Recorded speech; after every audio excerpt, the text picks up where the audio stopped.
ഇന്ന് നമ്മൾ പറയാൻ പോകുന്നത് മൈജി റെസ്റ്റോറേഷനെ കുറിച്ചിട്ടാണ്. മൈജി റെസ്റ്റോറേഷൻ എന്ന് പറഞ്ഞാൽ മൈജി പുനരുദ്ധാരണം.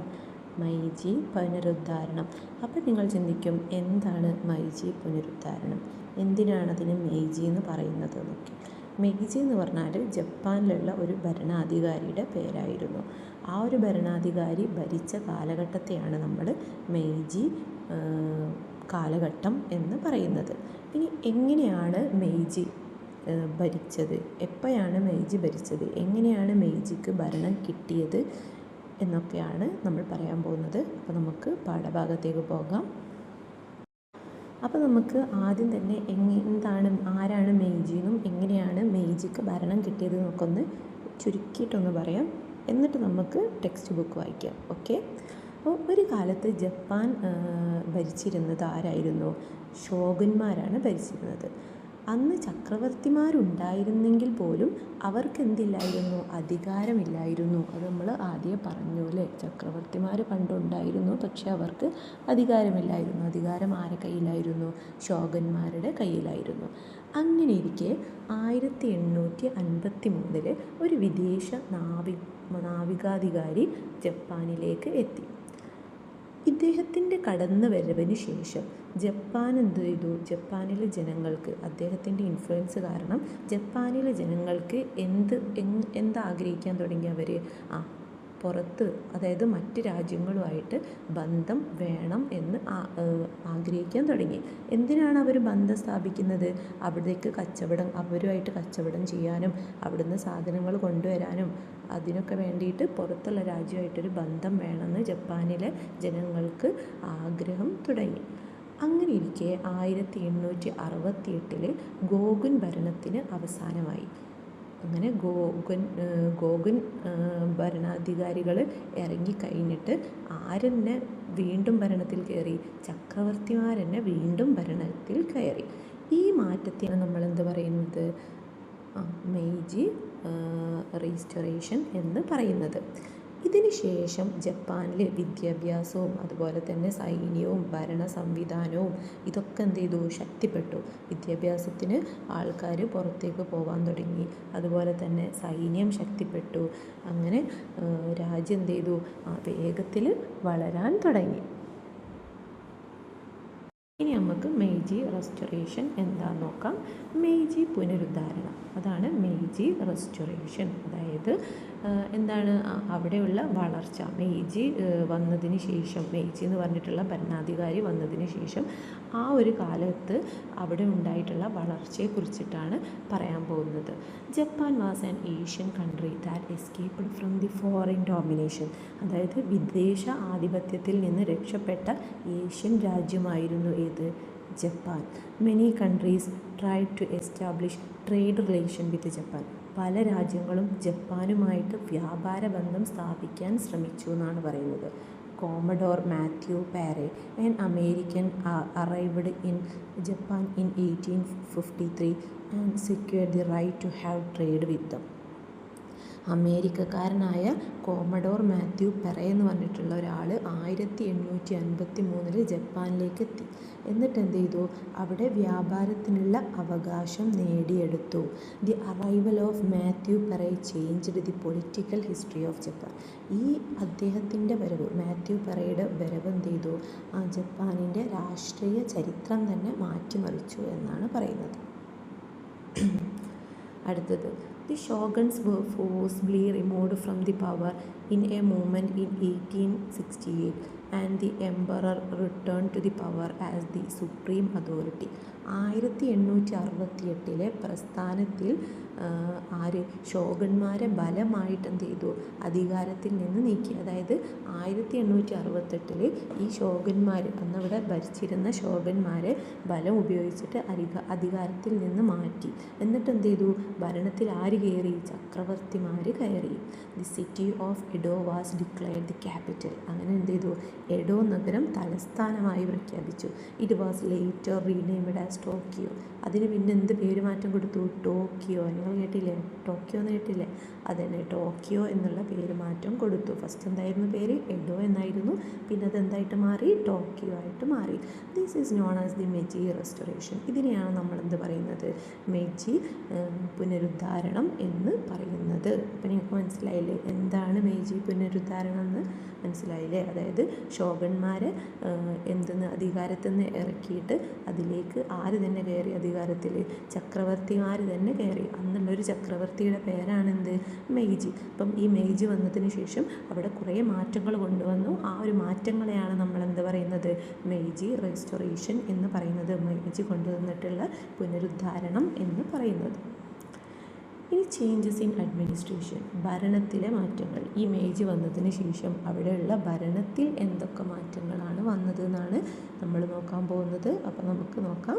The Meiji government initiated a new policy emphasizing the idea of Fukoku Kyohei, rich country strong army. അപ്പോൾ ഫുക്കോക്കോ കോഹി എന്ന് പറഞ്ഞാൽ എന്താണ്? സമ്പന്ന രാജ്യം, ശക്തമായ സൈന്യം എന്ന ആശയം മുൻനിർത്തി മെയ്ജി സർക്കാർ പുതിയ നയം ആരംഭിച്ചു എന്നാണ് പറയുന്നത്. To strengthen the country, the Meiji government implemented a new administrative system. രാജ്യം ശക്തമാക്കാൻ വേണ്ടിയിട്ട് മെയ്ജി സർക്കാർ എന്ത് ചെയ്തു? പുതിയ ഭരണ സംവിധാനം നടപ്പിലാക്കി. The army and the officials were brought under the direct control of the emperor. Emperor എന്ന് പറഞ്ഞാൽ എന്താണ്? ചക്രവർത്തി എന്നാണ്. അപ്പം അവിടെയുള്ള സൈന്യവും അതുപോലെ തന്നെ ഉദ്യോഗസ്ഥരൊക്കെ ആരുടെ ആരുടെ നിയന്ത്രണത്തിലായി? ചക്രവർത്തിയുടെ നിയന്ത്രണത്തിലായി. Military services was made compulsory for all young men over the age of 20 for a fixed period. അതായത് 20 വയസ്സ് കഴിഞ്ഞ് കഴിഞ്ഞാൽ ഒരു നിശ്ചിത കാലത്തേക്ക് എല്ലാ ആൾക്കാരും പോയിട്ട് എന്ത് ചെയ്യണം? സൈന്യത്തിൽ ചേരണം എന്നാണ് പറയുന്നത്. അതായത് സൈനിക സേവനം നിർബന്ധമാക്കി. 20 വയസ്സ് കഴിഞ്ഞാൽ എല്ലാവർക്കും എന്ത് നിർബന്ധമാക്കി? സൈനിക സേവനം നിർബന്ധമാക്കി. പിന്നെ വെറുതെ ഇരിക്കാനൊന്നും പറ്റില്ല, എല്ലാവരും എന്തിൽ പോയി ചേരണം? സൈന്യത്തിൽ പോയിട്ട് ചേരണം എന്നാക്കി. ഇനി അടുത്തതാണ് അവിടുത്തെ എഡ്യൂക്കേഷണൽ സിസ്റ്റം. അവിടുത്തെ വിദ്യാഭ്യാസ സംവിധാനത്തിൽ എന്തൊക്കെ മാറ്റങ്ങളാണ് വന്നത് എന്നാണ് പറയുന്നത്. In the 1870s Japan begin a new education system. 1870കളിൽ ജപ്പാന് പുതിയ വിദ്യാഭ്യാസ സംവിധാനം ആരംഭിച്ചു. ഇനി എന്തൊക്കെയാണ് അവിടെയുള്ള എഡ്യൂക്കേഷൻ സിസ്റ്റത്തിൽ വന്ന മാറ്റങ്ങൾ എന്നാണ് പറയുന്നത്. അതായത് ചേഞ്ചസ് ഇൻ ദി എഡ്യൂക്കേഷൻ സിസ്റ്റത്തിലെ മാറ്റങ്ങളാണ് പറയുന്നത്. Education was made compulsory for both boys and girls. അവിടെയുള്ള പെൺകുട്ടികൾക്കും ആൺകുട്ടികൾക്കും ഒക്കെ എന്തായി? വിദ്യാഭ്യാസം നിർബന്ധമാക്കി. ഇനി സ്കൂളിൽ പോകാതെക്കാനൊന്നും അവർക്ക് പറ്റൂല. അവർക്ക് എല്ലാവർക്കും വിദ്യാഭ്യാസം വേണം എന്നുള്ളത് നിർബന്ധമാക്കി. A curriculum based on western models was developed. പാശ്ചാത്യ മാതൃകകളെ അടിസ്ഥാനമാക്കിയിട്ട് അവിടെ പാഠ്യപദ്ധതി രൂപീകരിച്ചു. Emphasize was given to loyalty to the country and the study of Japanese history. Emphasize എന്ന് പറഞ്ഞാൽ എന്താണ്? പ്രാധാന്യം നൽകി. എന്തിനു വേണ്ടിയിട്ട്? Loyalty to country. എന്തിനു വേണ്ടിയിട്ട്? രാജ്യനിഷ്ഠയ്ക്കും അതുപോലെ തന്നെ സ്റ്റഡി ഓഫ് ജപ്പാനീസ് ഹിസ്റ്ററി, ജപ്പാൻ്റെ ചരിത്ര പഠനത്തിനും അവർ പ്രാധാന്യം നൽകി. Textbook gave more importance to children respecting their parents and being loyal to the country. അപ്പം മാതാപിതാക്കളെ മാനിക്കുകയും രാജ്യത്തോട് വിശ്വസ്തരാവുകയും ചെയ്യുക എന്നതാണ് അവരുടെ പാഠഭാഗത്തിൽ കൂടുതൽ പ്രാധാന്യം ആയിട്ട് വരുന്ന ഭാഗങ്ങൾ. ഇനി നമ്മൾ നോക്കാൻ പോകുന്നത് എക്കണോമിക് ഡെവലപ്മെൻറ്റാണ്. അതായത് മെയ്ജി ഭരണത്തിൽ വന്നതിന് ശേഷം അവിടെ ഉണ്ടായിട്ടുള്ള സാമ്പത്തിക വികസനത്തെക്കുറിച്ചിട്ടാണ് പറയാൻ പോകുന്നത്. Another important aspects of Meiji reforms was modernization of the economy. Meiji പരിഷ്കാരങ്ങളുടെ മറ്റൊരു പ്രധാന ഘടകം എന്ന് പറഞ്ഞാൽ എന്താണ്? സമ്പദ് വ്യവസ്ഥയുടെ ആധുനികവൽക്കരണമായിരുന്നു. അതായത് അവിടുത്തെ സാമ്പത്തിക വികസനമായിരുന്നു മെയ്ജി പരിഷ്കാരങ്ങളുടെ മറ്റൊരു പ്രധാന ഘടകം. ഇനി എന്തൊക്കെ ഘടകങ്ങളാണ്, എന്തൊക്കെ ഫാക്ടേഴ്സാണ് അവിടെയുള്ള എക്കണോമിക് ഡെവലപ്മെൻറ്റിലേക്ക് ലീഡ് ചെയ്തതെന്നാണ് പറയുന്നത്. The first railway line in Japan was constructed between Tokyo and the port of Yokohama in 1870 to 72. ഇത് ജപ്പാനിലെ ആദ്യത്തെ റെയിൽവേ സ്റ്റേഷൻ വന്നു എന്നാണ് പറയുന്നത്. എവിടെ മുതൽ എവിടെ വരെയാണ് റെയിൽവേ സ്റ്റേഷൻ ഉണ്ടാക്കിയത്? ടോക്കിയോ ടു ദി യൊക്കോഹാമ തുറമുഖം വരെ. ടോക്കിയോ മുതൽ യൊക്കോഹാമ തുറമുഖം വരെ എന്തുണ്ടാക്കി? റെയിൽവേ ലൈന് ഉണ്ടാക്കി. ഏത് കാലത്താണ് ഉണ്ടാക്കിയത്? 1870 ടു 72 കാലഘട്ടത്തിൽ. Weaving machine were imported from Europe. പിന്നെ എന്ത് ചെയ്തു? ഇമ്പോർട്ട് ചെയ്തു. യൂറോപ്പിൽ നിന്ന് നെയ്ത്ത് യന്ത്രങ്ങൾ ഇറക്കുമതി ചെയ്തു. Foreign technicians were appointed to train the workers. തൊഴിലാളികളെ പരിശീലിപ്പിക്കാൻ വേണ്ടിയിട്ട് വിദേശ സാങ്കേതിക വിദഗ്ധരെ നിയമിച്ചു. Japanese students were sent abroad for education. ജപ്പാനീസിലുള്ള കുട്ടികളെ എങ്ങോട്ടേക്ക് അയച്ചു? വിദേശത്തേക്ക് അയച്ചു. എന്തിനു വേണ്ടിയിട്ട്? അവർക്ക് വിദ്യാഭ്യാസം നേടാൻ വേണ്ടിയിട്ട്. As a part of modernization, numerous industries were started in Japan. ആധുനികവൽക്കരണത്തിൻ്റെ ഭാഗമായിട്ട് കുറേ വ്യവസായങ്ങൾ ആരംഭിച്ചു. കുറേ ഇൻഡസ്ട്രീസ് തുടങ്ങി. From small scale industries employing less than 5 people to large factories with hundreds of workers were set up in Japan. 5-ൽ താഴെ തൊഴിലാളികളുള്ള ചെറുകിട വ്യവസായത്തിൽ നിന്ന് 100 കണക്കിന് തൊഴിലാളികളുള്ള വലിയ ഫാക്ടറികൾ വരെ ജപ്പാനിൽ സ്ഥാപിച്ചു. Thus Japan succeeded in forming a modern nation state. അങ്ങനെ ജപ്പാൻ എന്ത് ചെയ്തു? ആധുനിക രാജ്യമായി രൂപപ്പെടുന്നതിൽ വിജയിച്ചു എന്നാണ് പറയുന്നത്. ഇനി നിങ്ങൾ അടുത്തതാണെന്ത്? Effort of Japan to build an empire. ജപ്പാന് അവിടെ ഒരു സാമ്രാജ്യം നിർമ്മിക്കാൻ വേണ്ടിയിട്ട് നടത്തിയ എന്തൊക്കെ ശ്രമങ്ങളാണ് നടത്തിയത്?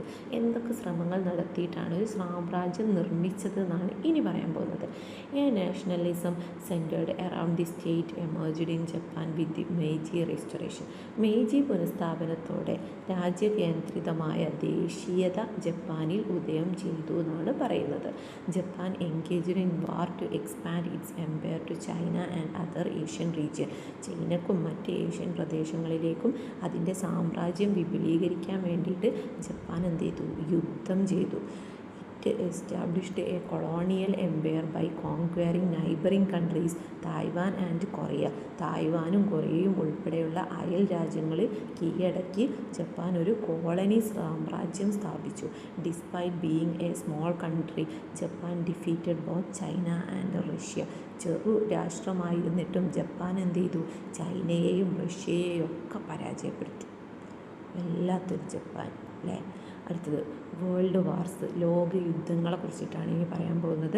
ദി ഫസ്റ്റ് വേൾഡ് വാർ എന്നാണ് നടന്നത്? 1914 മുതൽ 1918 വരെ. And the second world war ആണെങ്കിലോ 1939 മുതൽ 45 വരെ നടന്നു. The two war in 20th century that caused great terror and changes in human history. അതായത് മനുഷ്യചരിത്രത്തിൽ വലിയ ഭീകരതയും മാറ്റങ്ങളും സൃഷ്ടിച്ച 20ാം നൂറ്റാണ്ടിലെ 2 യുദ്ധങ്ങളാണ് ഇതൊക്കെ. ഫസ്റ്റ് വേൾഡ് വാറും സെക്കൻഡ് വേൾഡ് വാറും. The atom bomb was first used in second world war. Atom bomb first എപ്പോഴാണ് യൂസ് ചെയ്തത്? സെക്കൻഡ് വേൾഡ് വാറിൻ്റെ സമയത്താണ്. During the second world war Japan attacked Pearl Harbor of United State of America. 2ാം ലോക മഹായുദ്ധത്തിൻ്റെ സമയത്ത് Japan എന്ത് ചെയ്തു? അമേരിക്കൻ്റെ ഐക്യനാടുകളുടെ പേൾ ഹാർബറുകൾ ആക്രമിച്ചു. അപ്പോൾ അമേരിക്ക വെറുതെ നോക്കിയിരിക്കുമോ? ഇല്ല.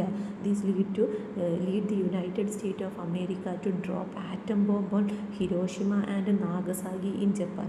ഇതിൻ്റെ ഫലമായിട്ട് എന്ത് ചെയ്തു? അമേരിക്ക ജപ്പാനിലെ ഹിരോഷിമയിലും നാഗസാക്കിയിലും ഒക്കെ ആറ്റം ബോംബുകൾ വീഴ്ത്തി. അത് ചെയ്യണ്ടായിരുന്നു അല്ലേ. The dropping of atom bomb caused immense destruction and suffering in Japan. ഈ ആറ്റം ബോംബ് ആക്രമണം എന്ത് ചെയ്തു? ജപ്പാനിൽ അതിമഹത്തായ നാശനഷ്ടങ്ങളും ദുരിതങ്ങളും ഉണ്ടാക്കി. After the war with the US led invasion, Japan's military was disbanded and a new constitution came into existence. യുദ്ധത്തിന് ശേഷം എന്ത് ചെയ്തു? അമേരിക്കയുടെ നേതൃത്വത്തിലുള്ള ഇടപെടലിനെ തുടർന്നിട്ട് ജപ്പാൻ സൈന്യത്തെ പിരിച്ചുവിട്ടു. അങ്ങനെ പുതിയ ഭരണഘടന നിലവിൽ വരികയും ചെയ്തു. ഇനി നിങ്ങളോട് പറയാണ് list the effort made by Japan to build an empire. ഒരു സാമ്രാജ്യം നിർമ്മിച്ചെടുക്കാൻ ജപ്പാൻ നടത്തിയ ശ്രമങ്ങളെ എഴുതാനാണ് പറയുന്നത്. Analyse how these adversely affect Japan's growth. എങ്ങനെയാണ് ഇത് ജപ്പാനെ പ്രതികൂലമായി ബാധിച്ചത്? ഈ ഒരു സാമ്രാജ്യം നിർമ്മിക്കാൻ വേണ്ടിയിട്ട് ജപ്പാൻ പല ശ്രമങ്ങളും നടത്തിയെന്ന് പറഞ്ഞു. ഇത് എങ്ങനെയാണ് ജപ്പാന് തന്നെ ഒരു തിരിച്ചടിയായി മാറിയത് എന്നാണ് ഇനി പറയാൻ പോകുന്നത്. ആദ്യം നമുക്ക് എഫേർട്ട് നോക്കാം. ജപ്പാൻ എന്തൊക്കെ ശ്രമങ്ങളാണ് നടത്തിയത് എന്നാണ് നമ്മൾ നോക്കാൻ പോകുന്നത്. ഒരു സാമ്രാജ്യം കെട്ടിപ്പടുക്കാൻ ജപ്പാൻ നടത്തിയ ശ്രമങ്ങളെ കുറിച്ചിട്ടാണ് ഇനി പറയുന്നത്. Japan adopted aggressive nationalism after the Meiji restoration. Meiji പുനഃസ്ഥാപനത്തിന് ശേഷം ജപ്പാൻ എന്ത് ചെയ്തു? ആക്രമണ സ്വഭാവമുള്ള ദേശീയത സ്വീകരിച്ചു. Japan modernised its army and navy on western line. പാശ്ചാത്യ മാതൃകയിൽ ജപ്പാൻ എന്ത് ചെയ്തു? അതിൻ്റെ കരസേനയും നാവികസേനയും ഒക്കെ ആധുനികവൽക്കരിച്ചു. Japan engaged in was to expand its empire in Asia. ഏഷ്യയിൽ തൻ്റെ സാമ്രാജ്യം വ്യാപിപ്പിക്കുന്നതിനായിട്ട് ജപ്പാൻ എന്ത് ചെയ്തു? യുദ്ധങ്ങളിൽ ഏർപ്പെട്ടു. Japan defeated China and Russia showing its military strength. Japan എന്ത് ചെയ്തു? ചൈനനെയും റഷ്യയെയും ഒക്കെ പരാജയപ്പെടുത്തിയിട്ട് അവരുടെ സൈനിക ശക്തി തെളിയിച്ചു. Japan conquered and colonised neighbouring region like Taiwan and Korea. തായ്വാനും കൊറിയ പോലുള്ള അയൽ പ്രദേശങ്ങൾ ജപ്പാന് കീഴടക്കിയിട്ട് കോളനികളാക്കി. Japan aimed to become a major imperial power in East Asia. East ഏഷ്യയിലെ ഒരു പ്രധാന സാമ്രാജ്യ ശക്തിയായി മാറുക എന്നതായിരുന്നു ആരുടെ ലക്ഷ്യം? ജപ്പാൻ്റെ ലക്ഷ്യം. ഇനി ഇത് എങ്ങനെയാണ് ജപ്പാനെ തന്നെ തിരിച്ചടിയായത്? അതായത് അഡ്വേഴ്സ്ലി എങ്ങനെയാണ് ജപ്പാനെ ഇത് എഫക്റ്റ് ചെയ്തത്, എങ്ങനെയാണ് ജപ്പാനെ ഇത് പ്രതികൂലമായി ബാധിച്ചത് എന്നാണ് പറയുന്നത്. Continuous war drained Japan's economy and resources. നിരന്തരമായിട്ടുള്ള യുദ്ധം ചെയ്തു ജപ്പാൻ്റെ സമ്പദ് വ്യവസ്ഥയെയും വിഭവങ്ങളെയും ക്ഷയിപ്പിച്ചു.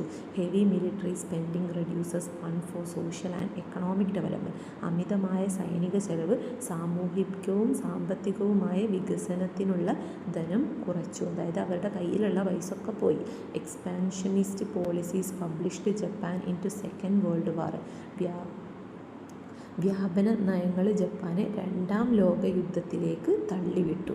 The war caused massive destruction of industries and cities. ഈ യുദ്ധം ചെയ്തു വ്യവസായങ്ങളെയും നഗരങ്ങളെയും ഒക്കെ വ്യാപകമായിട്ട് നശിപ്പിച്ചു. The atomic bombing of Hiroshima and Nagasaki led to huge loss of life and suffering. ഹിരോഷിമയിലും നാഗസാക്കിയിലും ആറ്റം ബോംബ് വീഴ്ത്തിയത് വലിയ മനുഷ്യനാശത്തിനും ദുരിതങ്ങൾക്കും കാരണമായി. Japan lost its colonies and military power. Japan എന്ത് ചെയ്തു? ഈ യുദ്ധത്തിന് ശേഷം അവരുടെ കോളനികളും സൈനിക ശക്തിയൊക്കെ നഷ്ടപ്പെട്ടു പോയി. Slowing it's growth temporarily. ഇതോടെ എന്ത് ചെയ്തു? ജപ്പാന് അതിൻ്റെ പതുക്കെ എന്ത് ചെയ്തു? അതിൻ്റെ വളർച്ച നഷ്ടപ്പെട്ടു. ഇതൊക്കെയാണ് അഡ്വേഴ്സ്, അതായത് ജപ്പാനെ പ്രതികൂലമായിട്ട് ബാധിച്ചത്. ഇനി അടുത്തത് പറയുകയാണ് ജപ്പാൻ ഡിവാസ്റ്റേറ്റഡ് ഇൻ സെക്കൻഡ് വേൾഡ് വാർ. രണ്ടാം ലോക യുദ്ധത്തിൽ തകർന്ന ജപ്പാൻ. ഡിവാസ്റ്റേറ്റഡ് എന്ന് പറഞ്ഞാൽ എന്താണ്? തകർന്ന തരിപ്പണമായിട്ട് ഉള്ള ഈ ജപ്പാൻ എന്ത് ചെയ്തു? Rapidly recovered to the path of progress. പെട്ടെന്ന് തന്നെ എന്ത് ചെയ്തു? പുരോഗതിയുടെ പാതയിലേക്ക് തിരിച്ചെത്തി. These reconstruction was described as the post war miracle. ഈ ഒരു പുനർനിർമ്മാണം എന്തായിട്ടാണ് അറിയപ്പെടുന്നത്? യുദ്ധാനന്തര അത്ഭുതം. പോസ്റ്റ് എന്ന് പറഞ്ഞാൽ എന്താണ്? ശേഷം. വാർ എന്ന് പറഞ്ഞാൽ യുദ്ധം, മിറാക്കിൾ എന്ന് പറഞ്ഞാൽ അത്ഭുതം. അപ്പോൾ യുദ്ധത്തിന് ശേഷമുള്ള അത്ഭുതം എന്ന പേരിലാണ് ഇതറിയപ്പെടുന്നത്. The Olympics conducted in the capital Tokyo in 1964 was a declaration of Japan's comeback. അപ്പം ആദ്യത്തെ തലസ്ഥാനമായ ടോക്കിയോയിൽ നടന്ന ഒളിമ്പിക്സ് ജപ്പാൻ്റെ തിരിച്ചുവരവിൻ്റെ പ്രഖ്യാപനമായിരുന്നു. The industrial and commercial sectors grow rapidly. വ്യവസായ വാണിജ്യ മേഖലകൾ അതിവേഗം വളർന്നു. The bullet train network that could run at the speed up to power started during the same period was a proof of Japan's technological expertise. അതെന്താ പറയുന്നത്? ജപ്പാനിൻ്റെ സാങ്കേതിക വൈദഗ്ധ്യത്തിൻ്റെ തെളിവായിരുന്നു എന്ത്? മണിക്കൂറിൽ 200 മൈൽ വരെ വേഗത്തിൽ സഞ്ചരിക്കാവുന്ന ബുള്ളറ്റ് ട്രെയിൻ ശൃംഖല അതേ കാലയളവിലാണ് ആരംഭിച്ചത്. ഇതെന്ത് തെളിയിച്ചു? ജപ്പാൻ്റെ ടെക്നോളജിക്കൽ എക്സ്പെർട്ടൈസ് തെളിയിച്ചു എന്നാണ് പറയുന്നത്. By the 1970s Japan emerged as a major economic power in the world. 1970 Japan എന്ത് ചെയ്തു? ലോകത്തിലെ പ്രധാന സാമ്പത്തിക ശക്തിയായിട്ട് മാറി. Japan is a direct example of how to become one of the world's economic power by utilising political and technological capabilities. ജപ്പാന് എന്തിനുള്ള തെളിവാണ് എന്നാണ് പറയുന്നത്? രാഷ്ട്രീയവും സാങ്കേതികവുമായ കഴിവുകൾ ഉപയോഗിച്ചിട്ട് ലോകത്തിലെ പ്രധാന സാമ്പത്തിക ശക്തികളിലൊന്നായി മാറാൻ കഴിയുന്നതിൻ്റെ നേരിട്ടുള്ള ഒരു ഉദാഹരണമാണിത് ജപ്പാൻ. അപ്പോൾ ഇത്രയാണ് ഈ ചാപ്റ്ററിലുള്ളത്. അടുത്ത ക്ലാസ്സിൽ നമുക്ക് ഇതിലുള്ള ഇമ്പോർട്ടൻറ്റ് ക്വസ്റ്റ്യൻസ് ഡിസ്കസ് ചെയ്യാം. ഓക്കെ അല്ലേ?